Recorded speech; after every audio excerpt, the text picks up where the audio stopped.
இனிப்பு பூரண கொழுக்கட்டை எப்போதும் போல இல்லாமல் இந்த மாதிரி ஒரு தடவை செஞ்சு பாருங்க, அடிக்கடி செய்வீங்க. ஒரு கப் ராகி மாவு வச்சு ஹெல்த்தியாக செம்ம ஜூஸியாக நம்ம செய்ய போகிறோம். இப்போ வாங்க எப்படி செய்கிறதுன்னு பார்த்துடலாம். இது செய்கிறதுக்கு ஒரு பாத்திரத்தில் ஒரு கப் அளவுக்கு ராகி மாவு கேழ்வரகு மாவு சேர்த்துக்கோங்க. இப்போ அதே கப்லேயே ஒரு கப் அளவுக்கு கொழுக்கட்டை மாவு அரிசி மாவு சேர்த்துக்கோங்க. இப்போ இது கூடவே தேவையான அளவுக்கு உப்பு சேர்த்துட்டு நல்லா கரண்டியை வச்சு மிக்ஸ் பண்ணி விட்டுக்கோங்க.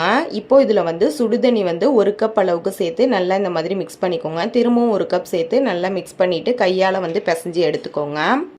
மொத்தம் 2 கப் அளவுக்கு சுடுதண்ணி சேர்க்கணும். நல்லா கொதிக்க வச்சிடக்கூடாது. கொதிக்க வைக்கிற ஸ்டேஜில் வரும் பார்த்தீங்களா, அந்த ஸ்டேஜில் ஆஃப் பண்ணிவிட்டு அதை வந்து சேர்த்து நல்லா இந்த மாதிரி மாவு மாதிரி பிசைஞ்சு எடுத்துக்கோங்க. இப்போ நம்ம பூரணம் ரெடி பண்ணிடலாம். அதுக்கு 2 தேங்காயை துருவி எடுத்து வச்சுக்கோங்க. 2 கட்டி வெல்லத்தை நல்லா இந்த மாதிரி பொடிச்சு எடுத்துட்டு அதையுமே இதில் சேர்த்துக்கோங்க. 2 ஏலக்காவையும் தட்டி சேர்த்துட்டு நல்லா மிக்ஸ் பண்ணி எடுத்து வச்சுக்கோங்க. அவ்வளோதான், அடுப்பே இல்லாமல் நமக்கு பூரணம் ரெடி ஆயிடுச்சு.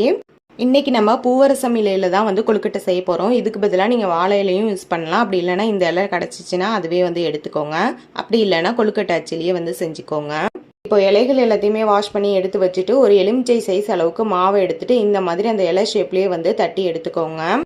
லைட்டாக தண்ணியை நினச்சிட்டு அதுக்கப்புறம் தட்டினீங்கன்னா ஈஸியாக தட்ட வரும். மாவு கையில் ஒட்டாமல் ஈஸியாக தட்ட வரும். இதே மாதிரி எல்லா இலைகள்லையுமே வந்து தட்டி ஒரு அகலமான பிளேட்டில் வந்து எடுத்து வச்சுக்கோங்க.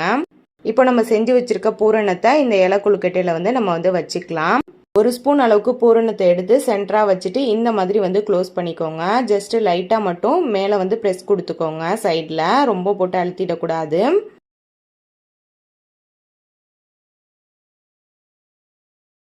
அதில் தண்ணி சேர்த்து மேலே பிளேட் போட்டுட்டு இதில் வந்து நம்ம இப்போ 6 இலைகளை மட்டும் வச்சுக்கலாம். அடுத்தடுத்த பேட்ச்க்கு வந்து நம்ம எல்லாத்தையுமே வந்து வேக வச்சு எடுத்துக்கலாம். அவ்வளோதான், நமக்கு வந்து ஒரு 10 நிமிஷத்துலேயே வந்து சூப்பராக கொழுக்கட்டை வந்து ரெடி ஆகிடும். இப்போ வெளியில் எடுத்துக்கலாம். அந்த இலையோட கலருமே வந்து நல்லா சேஞ்ச் ஆகிருக்கு பாருங்கள். இது ஒரு 2 நிமிஷத்துக்கு அப்படியே வச்சுட்டு இந்த இலையை வந்து ஜஸ்ட் இந்த மாதிரி உரிச்சு எடுத்திங்கன்னா சூப்பராகவே வந்து வந்துடும்.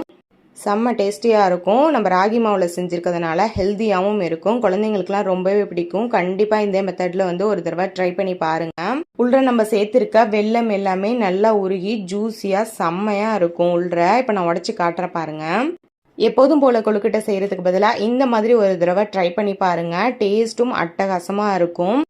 மேலே நல்லா பஞ்சு போல் உள்ள வந்து சாஃப்டாக ஜூஸியாக இருக்கும். கண்டிப்பாக இதே மாதிரி ட்ரை பண்ணி பார்த்துட்டு எப்படி இருந்துச்சுன்னு கமெண்ட்டில் சொல்லுங்கள். வீடியோ பிடிச்சிருந்தா லைக் பண்ணிவிட்டு மறக்காமல் நம்ம சேனலை சப்ஸ்கிரைப் பண்ணிக்கோங்க.